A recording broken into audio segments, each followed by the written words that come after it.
This is Bloomberg Businessweek with Carol Massar and Tim Stenovec on Bloomberg Radio.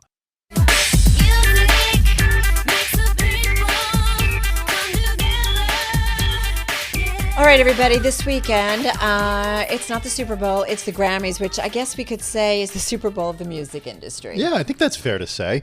Hey, we've got back with us Harvey Mason Jr., CEO at the Recording Academy. It's the organization that oversees the Grammy Awards.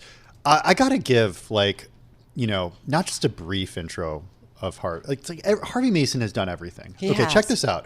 He's not just a CEO. He's also a music producer and songwriter. He's worked with Beyonce, Bieber, Aretha Franklin, Elton John, Whitney Houston, Ariana Grande. So he knows a thing or two about music. He's a movie producer. He's done scores for many of the movies that you know and love. He recently produced the Aretha Franklin biopic Respect. He's working on other movies right now. Very pleased to have Harvey back with us. How are you, Harvey? So good. Thank you. That intro was much too long, but I appreciate it. Thanks. Well, you've done a lot. You have done a lot. I didn't even mention it all. Hey, let's talk a little bit about the industry right now because, look, since we last spoke to you, a lot has happened. We saw touring just roar back over the last year. Big thank you to Beyonce and Taylor Swift. But those are only two huge artists. The vast majority of artists are not able to do what they're able to do. Talk to us a little about the environment out there right now.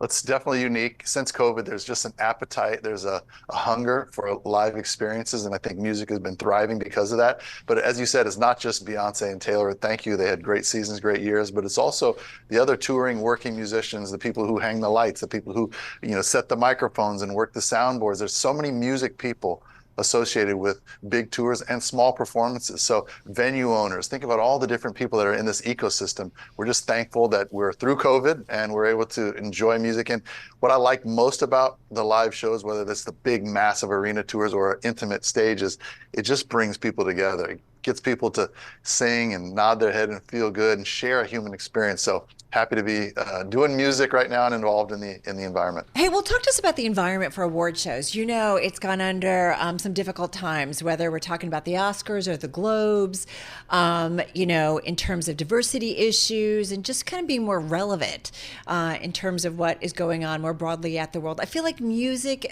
to some extent, often is more in tune to culture, but it's had its own rough moments. How do you think about it as you approach this year's Grammys? So much to unpack there. Actually, it's probably a 10-minute response I'd love to give you, but I'll start with the work we've done over the last 4 years around our membership. We're 24,000 members. We've totally rethought and overhauled who our members are. We're now at almost 40% people of color. We're at over 30% women, which is totally different than we were 4 years ago. Our awards and the diversity around that and the representation has changed. But to your point of making sure we're relevant, it means listening to what's going on in the music industry. It means listening to our creators, our members, and them telling us, we can't sit back in a room and say, okay, we're the Academy, we're going to do this and this and this. We have to make sure we're representing the music people and we're listening to what's happening. This stuff moves so fast. As you said, music is driving culture. In order to keep up with that, we have to make sure we're paying attention. We're inviting the right people in to share their knowledge and their experience. It could be as small as one genre saying, Harvey, you and the Academy are totally missing this. Let's make sure we get a new category, which is great because we've done 3 new categories this year. Which is very cool. Who are the right people? When you say that, what does that mean?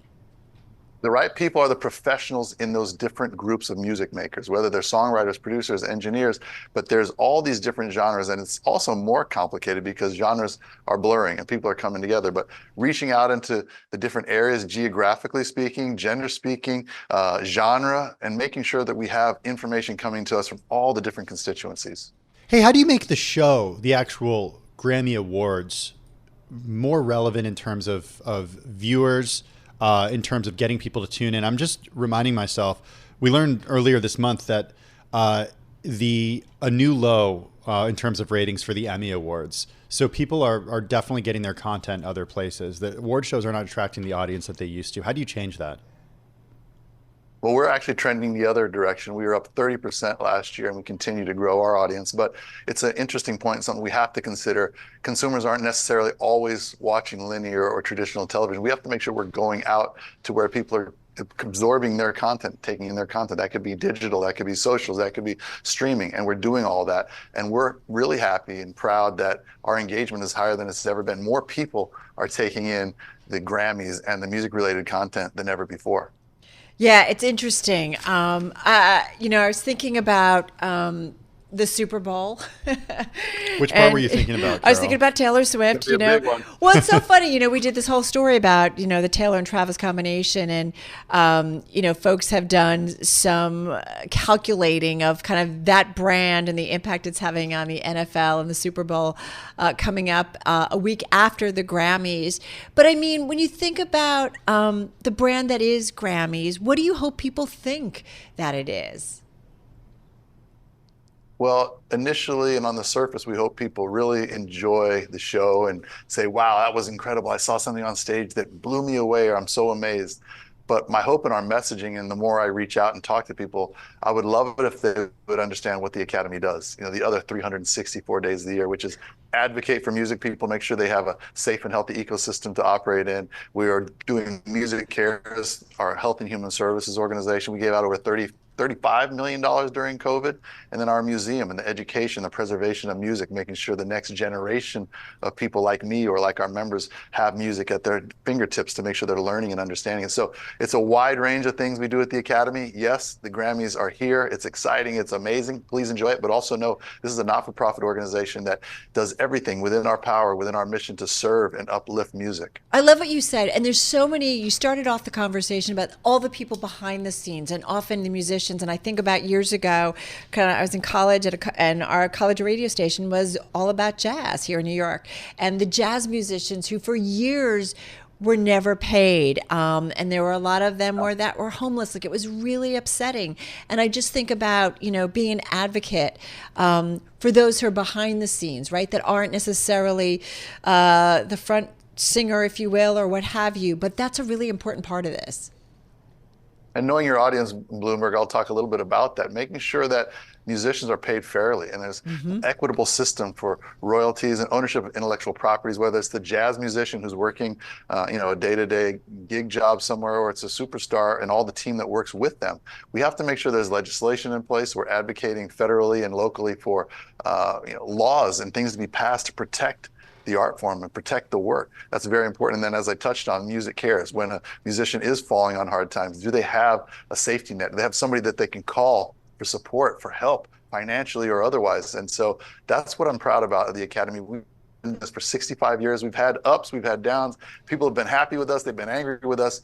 But what's been consistent that we have not missed is the opportunity to serve our music community, and we'll continue to do that. Hey, Harvey, I just want to end with kind of people understanding more of how you do things, because I'm kind of still in awe of everything that you're able to do, not just as CEO of the Recording Academy, but outside of that job. How do you make sure that you're dedicating enough time to your CEO position, but also pursuing these projects, including songwriting, producing, and then also working on these films?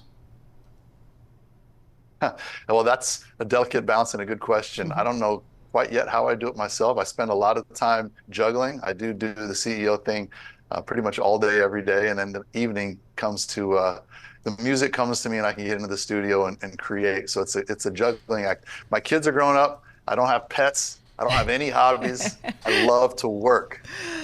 I like that. Is there any AI involved? Just got about 10, 15 seconds. AI is definitely involved. AI has always been involved, not always, but in the last 10 or so years, it's been involved in how I make music, how people write, how people create, and it's going to continue to go that direction. We have to make sure we're figuring out how to put some guardrails around that and protect the human creative community. It's a really good point. Hey, listen, we're looking forward to the Grammys this weekend, and thanks for finding some time for us. We know you're really busy. Harvey Mason Jr., Chief Executive Officer of the Recording Academy, as we said, oversees the Grammys on Zoom from LA.